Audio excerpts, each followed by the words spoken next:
Hi guys! So some of you might remember that back when I got my COVID shot, I did not end up producing antibodies. I've also gotten boosters since then, still didn't produce antibodies. That's thanks to my rejection meds, which suppress my immune system. So my immune system wasn't able to, create the immune response and create the antibodies in response to the vaccine. We do think I have some protection. They think the vaccine promotes additional immune responses besides antibodies, and that I probably have the benefit of those.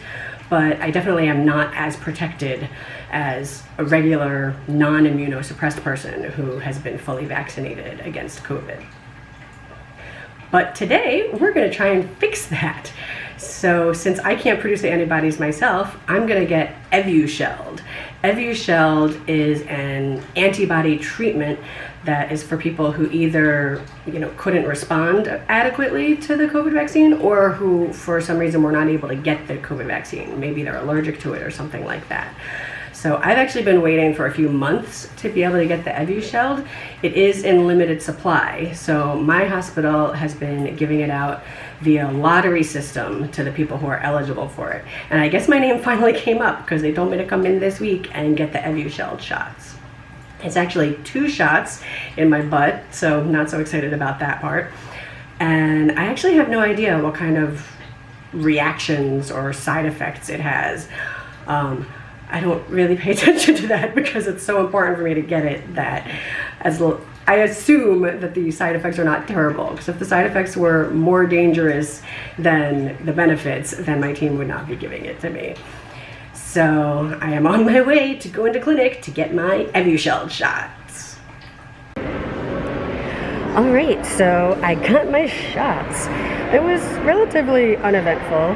The syringes, it wasn't a big needle, but it was like a big syringe. Like, it had a lot of fluid in it. So it actually took longer than I expected for the injection to go in, just because there's a lot of stuff. And they said that's why they do the injection in the butt, because they need a bigger muscle for it to go in, because if they try and put it in like your arm or whatever, I think it'll like really hurt.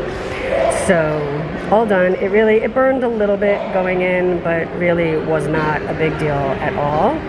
And now I need to sit here and wait for an hour to make sure that I don't have any sort of allergic reactions or anything like that to it. All right, so I'm all shot up and ready to go. Although really not quite, because they said I need to give it 2 weeks to really kick in and be fully activated before I'm ready to go. But in 2 weeks, I'll be all ready to go. I don't really feel anything. I haven't had any reactions of any sort. I don't even feel sore at the injection site. So the whole thing overall has been pretty easy. It's supposed to work, they think, for like 6 months, although they're still doing testing and still figuring stuff out. One thing I did not realize, that actually this is not an FDA approved medication. It's still under emergency authorization, so they're still, doing full testing and figuring it out and stuff. But, because of the current, situation with COVID and people like me who really are at high risk, they've got emergency authorization to use it, even though they haven't finished all the testing yet. So I guess I don't know, does that make it experimental? I don't know what that makes it. It wouldn't be the first time that I've taken something weird and not FDA approved. It doesn't really faze me very much. And I would rather have the protection against COVID now than wait for it to be fully, completely tested and possibly catch COVID in the meantime and have a much worse outcome. It's still unclear how this is going to impact the way I live my life. Right now my area is in a big COVID surge, so I've had to, kind of lock back down and be very careful again.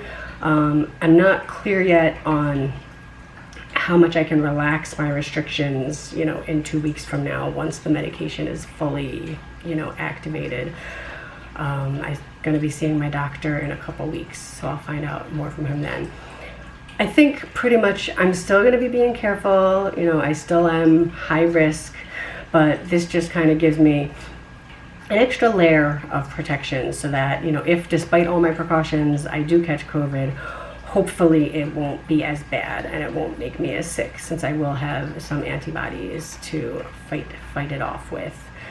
So that's it. That's the story around here. Hopefully this works. Hopefully this helps keep me a little bit safer. Annoying that I have to jump through all these extra hoops to get safe instead of just having a functional vaccine. But hey, what are you gonna do? At least I know my rejection meds are working right.